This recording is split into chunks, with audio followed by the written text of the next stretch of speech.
여보, 나 이제 못 참겠어. 어머니가 우리 집에 오실 때마다 이렇게 스트레스 받는 게 너무 힘들어. 그래도 병원 검진 때문에 오시는 건데 어쩔 수 없잖아. 당신은 몰라. 어머님 오시면 청소도 새로 해야 하고, 식사 준비도 해야 하고. 게다가 직장 다니면서 이런 거 신경 쓰려니? 너무 버거워. 그리고 거실에서 주무시는데 화장실 가려고 해도 신경 쓰이고. 이제는 좀 다른 방법을 찾아보면 안 될까? 병원 근처 모텔에서 주무시면 어때? 그걸 어떻게 말씀드려. 엄마가 얼마나 서운해 하시겠어. 그럼 이대로 계속 이러고 살아? 당신도 어머님 오실 때마다 피곤해하면서 어제도 봤잖아. 내가 얼마나 스트레스 받는지. 알았어. 제발 그만 좀 해. 한번 생각해 볼게. 저는 인천 소래포구에서 작은 횟집을 운영하는 77살 오정순입니다. 오늘 이렇게 용기 내어 사연을 보내게 된 건 제 가슴 한켠을 무겁게 짓누르고 있는 이야기를 누군가와 나누고 싶어서입니다. 시작하기 전 구독과 좋아요 눌러주세요. 저는 3년 전에 간암 선고를 받았습니다. 다행히 초기에 발견되어 수술은 성공적이었지만 6개월마다 한 번씩 서울의 대학병원에서 정기검진을 받아야 합니다. 15년 전 남편을 먼저 하늘나라로 보내고 홀로 된 뒤로는 검진 때마다 서울에 사는 아들네 집이나 딸네 집에서 하룻밤 신세를 지곤 했습니다. 어제도 검진이 있어 아들네 집에 가기로 했습니다. 새벽부터 일어나 가게 일도 미리 정리하고 아이스박스에 신선한 회도 좀 준비했습니다. 아들과 며느리가 좋아하는 광어회랑 우럭회를 넉넉히 썰어 담았죠. 아들 내외가 퇴근하고 와서 편하게 저녁이라도 먹으려고 준비했습니다. 평소보다 일찍 도착한 탓에 며느리에게 전화를 걸었더니 아직 퇴근 전이라고 하더군요. 아들도 바빠서 병원에 동행하진 못한다고 했습니다. 혼자서 택시를 타고 병원에 가 검진을 마치고 아들네 아파트에 도착했을 때는 점심시간이 조금 지난 때였습니다. 아들에게 전화를 걸어보니 며느리가 곧 온다며 기다려보라는군요. 결국 아파트 단지 입구 벤치에 앉아 몇 시간을 기다려야 했습니다. 저녁 시간이 지나서야 아들이 도착했습니다. 회사에 급한 일이 있어서 늦었다는데 왠지 핑계처럼 들렸습니다. 제가 가져온 회를 건네자 아들은 피곤해 보이는 얼굴로 엄마, 이런 걸 왜 가져오셨어요? 라고 하더군요. 그 말에 제 마음이 싸늘하게 식었습니다. 아들네와 오랜만에 즐거운 식사를 그렸던 내 생각이 참 순진했습니다. 아들과 둘이서 간단한 식사로 끝냈고 내가 가져온 회는 냉장고 속으로 들어가 반갑지 않은 천덕꾸러기가 되었습니다. 밤 10시가 되어 며느리가 돌아왔습니다. 회사에 급한 일이 생겨서 늦었다고 하였지만 내막을 알 수 없는 나는 직장 다니다 보면 그럴 수 있다고 대수롭지 않게 생각했지만 왠지 마음이 불편한 것은 어쩔 수 없더군요. 시어머니인 나를 홀대하는 것이 아닌가 하는 마음이 들었습니다. 밤늦게 손주도 돌아왔지만 다들 각자의 방으로 들어가 버렸습니다. 저는 거실 소파에 이불을 펴고 누웠습니다. TV 소리가 방해될까봐 음소거를 한 채로 화면만 바라보고 있자니 문득 제가 이 집에서 얼마나 불편한 존재인지 실감이 났습니다. 이렇게 손님처럼 눈치 보며 있어야 하는 게 맞나 싶었습니다. 자식 집에 와서도 편히 쉬지 못하고 제가 아무리 좋은 음식을 가져와도 아무리 조심스레 행동해도 며느리 눈에는 그저 부담스러운 시어머니일 뿐인가 봅니다. 새벽 5시, 저는 평소처럼 일찍 일어났습니다. 아들네 집에서 자더라도 새벽이면 눈이 떠지는 건 장사하는 사람의 습관이라 어쩔 수 없더군요.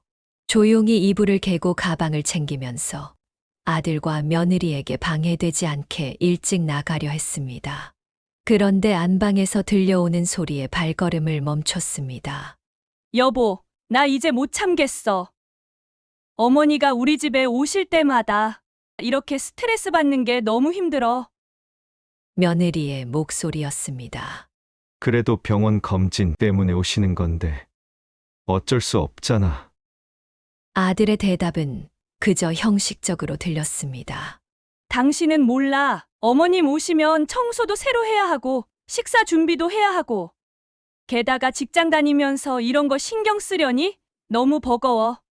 그리고 거실에서 주무시는데 화장실 가려고 해도 신경 쓰이고. 제 심장이 쿵쾅거리기 시작했습니다. 어제 제가 가져온 회도 냉장고에 그대로 있는 걸 보면서도 참았는데 이 말까지 들으니 가슴이 찢어지는 것 같았습니다. 당신도 어머니 오실 때마다 불편하다고 하면서 이제는 좀 다른 방법을 찾아보면 안 될까? 병원 근처 모텔에서 주무시면 어때? 며느리의 말에 제 손이 덜덜 떨리기 시작했습니다. 그걸 어떻게 말씀드려? 엄마가 얼마나 서운해 하시겠어. 그럼 이대로 계속 이러고 살아? 당신도 어머님 오실 때마다 피곤해하면서 어제도 봤잖아. 내가 얼마나 스트레스 받는지. 알았어. 내가 한번 생각해 볼게. 그 순간 제 발걸음 소리를 들었는지 둘의 대화가 멈췄습니다. 저는 재빨리 신발을 신고 현관문을 열었습니다. 뒤에서 아들이 부르는 소리가 들렸지만 뒤돌아보지 않았습니다. 횟집을 하면서 평생 새벽에 일어나 일했던 제가 그날만큼은 일찍 일어나고 싶지 않았는데도 습관처럼 깬 것이 너무나 원망스러웠습니다. 차라리 그 대화를 듣지 않았더라면 하는 생각도 들었습니다.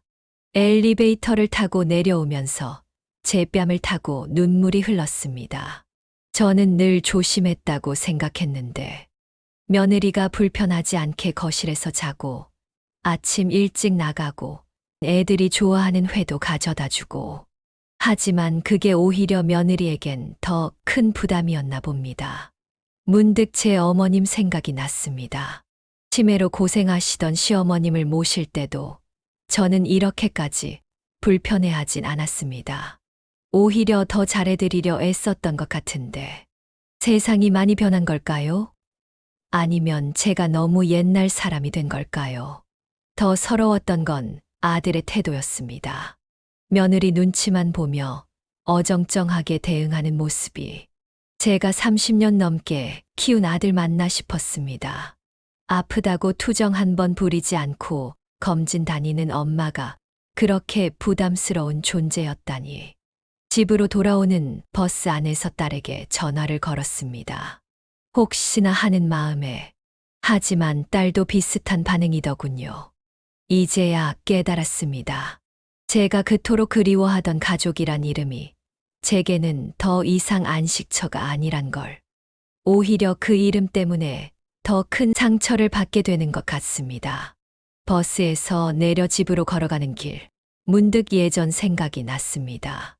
저도 한때는 누군가의 소중한 딸이었고, 아내였고, 엄마였는데, 이제는 그저 누군가에게 부담스러운 존재가 되어버린 것 같아 마음이 무거웠습니다.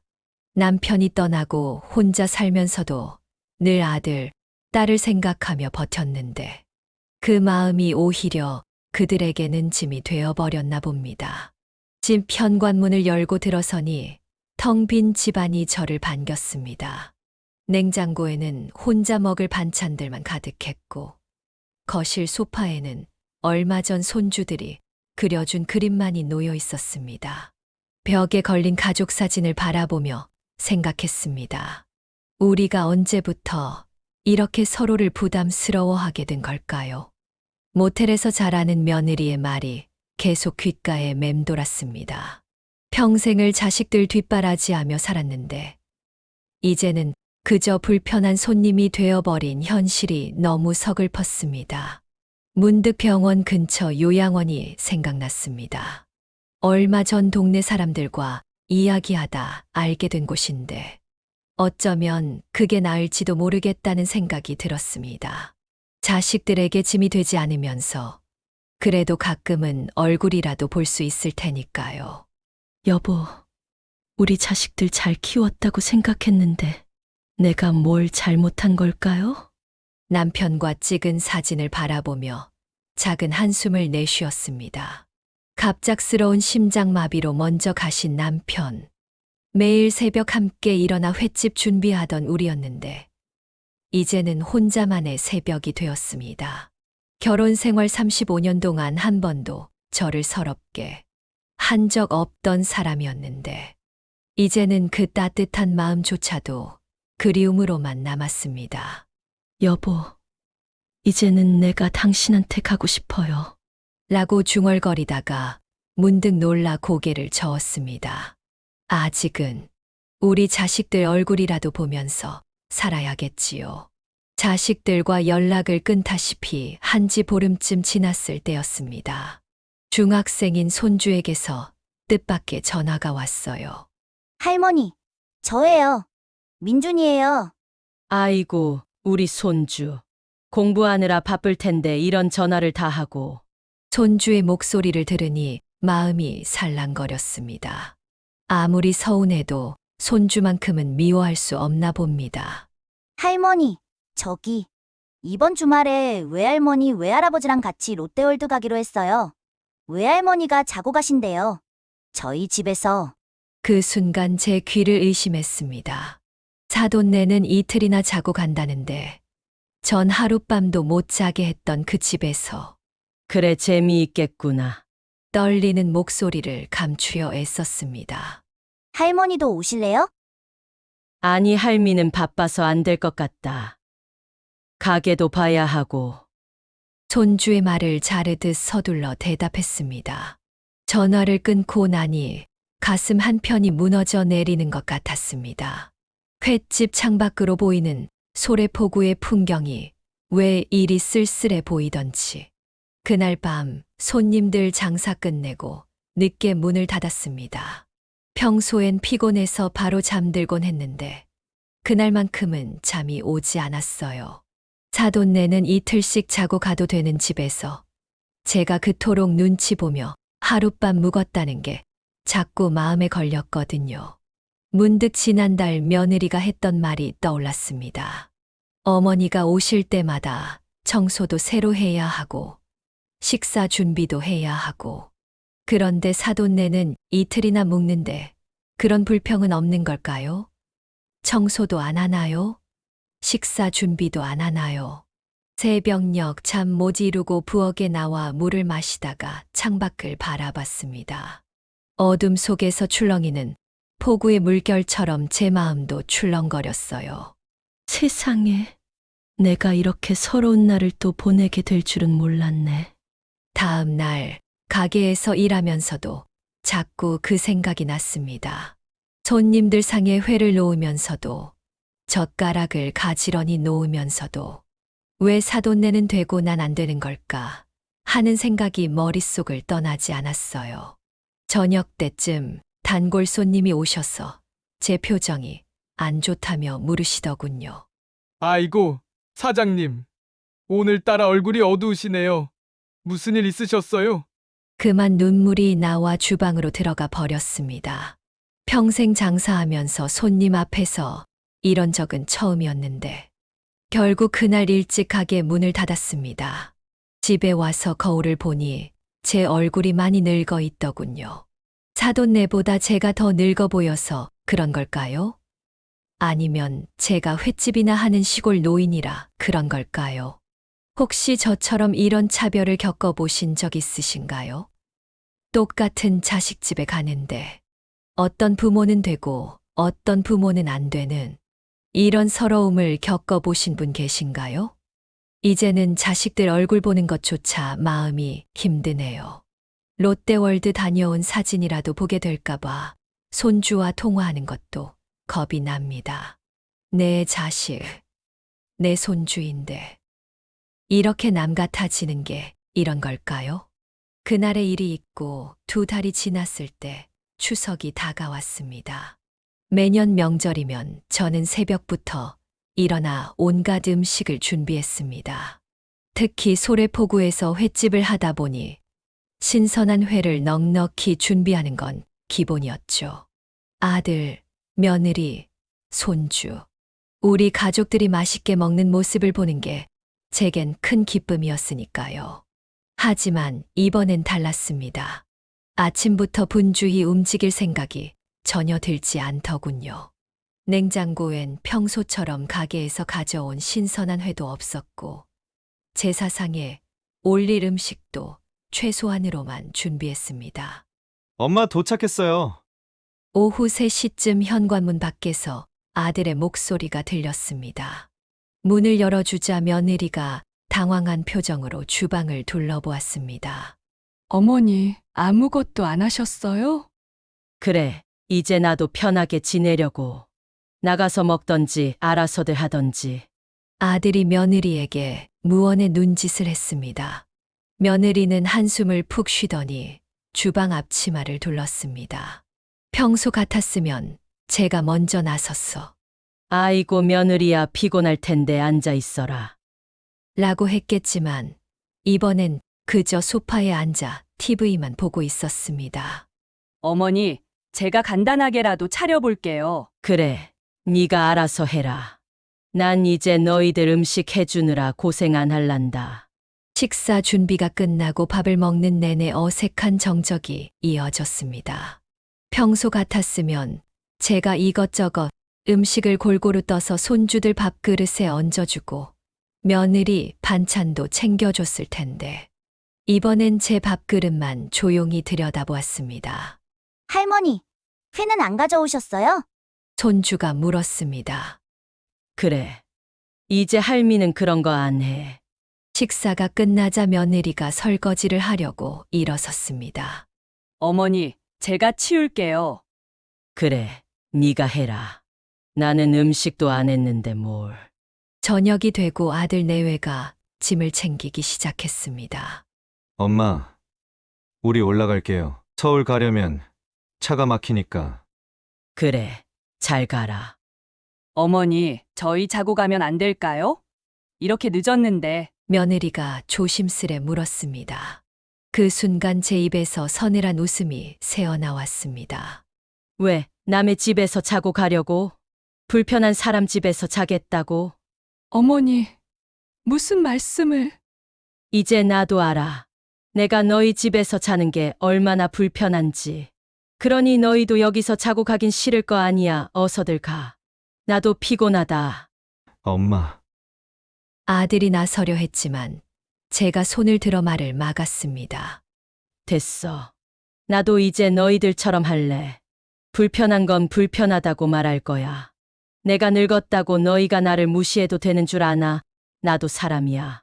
내 집에 손님들이 와서 자고 가면 나도 불편해. 그런데 그 손님들이 내 자식이라서 참았지. 이제 나도 안 참을란다.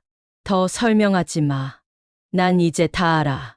내가 병원 검진 받으러 갈 때 너희 집에서 재워달라고 한 것도 미안하구나.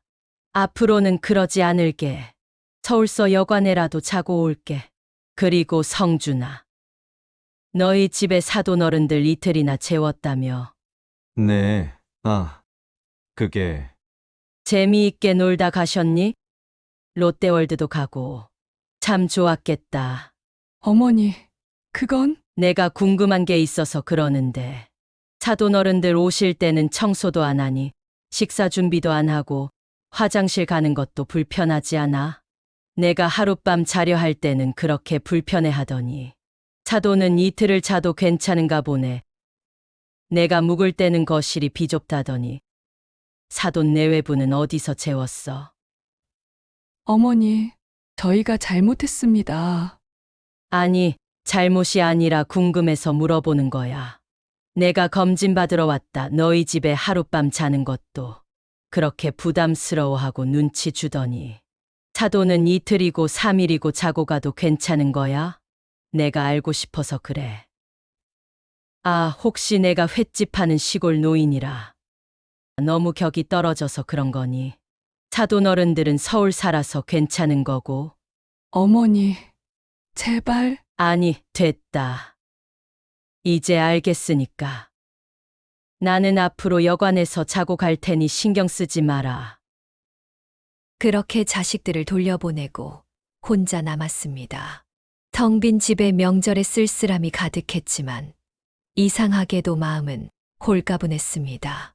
그동안 참아왔던 말들을 모두 내뱉고 나니 오히려 제 자신이 당당해지는 것 같았거든요. 추석날 그렇게 자식들을 돌려보내고 나서 전화기가 울리기 시작했습니다. 아들, 며느리, 딸 모두 저를 걱정하는 듯 했지만 전 받고 싶지 않았습니다. 새벽이 되어서야 전화를 받았습니다. 아들이었죠.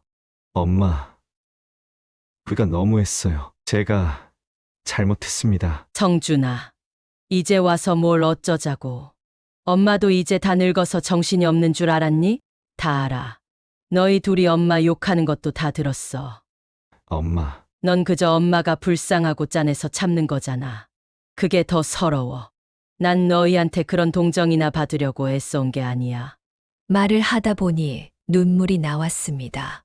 소래포구에서 30년 넘게 횟집을 하면서 수많은 풍랑을 견뎌왔지만 이런 마음의 풍랑은 처음이었습니다. 난 너희가 잘 되라고 평생을 바쳤어. 아버지 돌아가시고 나 혼자서 너희 둘 키우느라 얼마나 힘들었는지. 손님들 접대하느라 허리 굽히고 새벽부터 밤늦게까지 일하면서도 너희 둘 대학 보내고 너 결혼할 때도 빚내서 전세금 마련해주고. 잠시 숨을 고르고 다시 말을 이었습니다. 그런데 이제는 내가 암검진 받으러 가는 것조차 눈치 봐야 하는 처지가 됐구나. 너희 집에서 하룻밤 자는 것도 그렇게 큰 부담이었어. 나도 안다. 요즘 세상이 바뀌어서 시부모랑 같이 사는 게 쉽지 않은 거. 하지만 난 같이 살자고 한 적 없잖아. 그저 검진 받으러 가는 날 하룻밤만 재워달라고 했을 뿐인데. 엄마, 우리가 잘못했어요. 앞으로는 아니야, 이제 와서 미안하다고 하지 마. 난 이제 너희한테 그런 말 듣고 싶지도 않아. 차라리 우리 이제부터는 서로 불편해하지 말자. 내가 너희 집에 가서 자지도 않을 테니 너희도 여기 오면 자고 가지 마. 그게 서로한테 낫겠다. 엄마, 그렇게 말씀하시면 왜, 내가 잘못 말했니? 너희도 그렇게 살고 싶었던 거 아니야. 이제 나도 그렇게 할래. 검진 받으러 갈 때는 병원 근처 여관에서 자고 올게. 돈이 더 들어도 마음이 편한 게 낫지. 자식 집에 가서 눈치 보며 잠자기보단. 그러고는 전화를 끊었습니다. 이상하게도 마음이 편안해졌어요. 그동안 제가 얼마나 많이 참아왔는지 그제야 깨달은 것 같았습니다. 창밖을 보니 소래포구의 새벽이 밝아오고 있었습니다. 횟집을 하면서 보낸 수많은 새벽들처럼 오늘도 저는 묵묵히 가게 문을 열었습니다. 손님들이 찾아오면 여전히 환한 미소로 맞이하겠지만 이제 제 마음의 문만큼은 굳게 닫아두려고 합니다. 자식이라는 이름으로 받아온 상처들. 이제는 더 이상 받고 싶지 않네요. 제가 이기적인 걸까요? 아니면 이제야 제 자신을 조금은 아끼는 법을 배운 걸까요? 그리고 2달 후, 어느 날 예상치 못한 손주에게서 전화가 왔습니다. 할머니, 엄마가 병원에 입원했어요. 가슴이 철렁 내려앉았습니다. 건강검진에서 이상이 발견되어 정밀검사를 받았는데 유방암 초기 진단을 받았다고 하더군요. 제가 3년 전 간암으로 수술받은 이후로 정기검진을 받고 있었는데 며느리마저 암과 싸워야 한다고 생각하니 마음이 무너져 내렸습니다. 병원을 찾아갔을 때 며느리는 저를 보자마자 오열을 터뜨렸습니다. 어머님, 죄송해요. 이제야 알겠어요. 어머님이 간암 수술하시고 얼마나 힘드셨을지. 검진 받으러 오실 때마다 그 먼 길을. 그런데 전 말을 잇지 못하고 흐느끼는 며느리를 보니 제 마음도 아팠습니다. 어머님은 간암 수술하시고 혼자서 투병하시면서도 검진 날 하룻밤 묵는 것조차 눈치 보셔야 했는데 전 그동안 너무 이기적이었어요. 마음이 불편하다느니, 청소가 귀찮다느니, 그런 말들을 어떻게 할 수 있었는지. 며느리의 담당이사는 다행히 유방암 초기라 완치 가능성이 높다고 했습니다. 하지만 수술은 필요하다고 하더군요. 어머님, 이제야 깨달았어요. 암이란 게 얼마나 무서운 병인지, 혼자 있는 시간이 얼마나 두려운지. 어머님은 그 힘든 시간을 어떻게 견디셨어요? 더구나 간암은 더 힘드셨을 텐데. 괜찮아. 이제 다 지나간 일이야. 너는 유방암 초기라 다행이야. 아니에요. 괜찮지 않아요. 제가 너무 잘못했어요. 어머님께서 간암 검진 받으러 오실 때마다 저는 귀찮아했잖아요. 심지어 추석날은 어머님 마음에 큰 상처를 드렸어요. 며느리는 수술 날짜가 잡히고 나서 휴직계를 냈습니다. 치료에 전념하겠다고. 어머님, 이제야 알겠어요. 왜 그렇게 자주 검진을 받으셔야 하는지, 왜 그날 하룻밤이라도 자고 가셔야 했는지. 비록 제가 겪는 건 유방암이고 어머님은 간암이셨지만 암 환자의 마음을 이제야 조금이나마 이해할 것 같아요. 사람의 마음이란 참 이상한 것 같아요. 같은 병을 앓지 않더라도 비슷한 아픔을 겪고 나서야 타인의 고통을 이해하게 되나 봅니다. 며느리의 유방암 수술 날짜가 다가오고 있습니다. 이번엔 제가 직접 병원에서 며느리를 간호하려고 해요. 비록 다른 종류의 암이지만 저도 그 시간이 얼마나 외롭고 무서운지 잘 알거든요. 때로는 이렇게 아픈 일을 통해서라도 서로의 마음을 이해하게 되는 것. 그것도 하늘의 뜻인가 봅니다. 며느리의 유방암 수술은 다행히 잘 끝났습니다. 이제는 제가 6개월마다 서울 올라가서 간암 검진 받을 때면 며느리도 함께 검진을 받으러 갑니다. 어머님, 우리 이제 검진 동료네요. 며느리가 쓸쓸하게 웃으며 그러더군요. 병원 가는 날이면 더 이상 제가 밖에서 기다리는 일은 없습니다. 오히려 며느리가 먼저 연락해서 어머님, 이번 주 검진이시죠? 제 검진일도 맞춰놨어요 라고 말합니다. 아들도 많이 달라졌어요. 한 달에 한 번은 꼭 소래폭우로 내려와 가게 일을 돕겠다고 합니다. 엄마, 이제는 제가 좀 도와드릴게요. 새벽에 시장 다녀오실 때도 제가 모시고 다닐게요. 손주들도 주말이면 가끔 찾아옵니다. 할머니가 회 써는 모습이 멋있다며 나중에 자기들도 이 가게를 물려받고 싶다고 하네요. 할머니, 우리 엄마 암 수술하고 나서 많이 달라졌어요. 이제는 매일 일기도 쓰고 할머니 이야기도 자주 하시고. 얼마 전에는 며느리가 제안을 했습니다.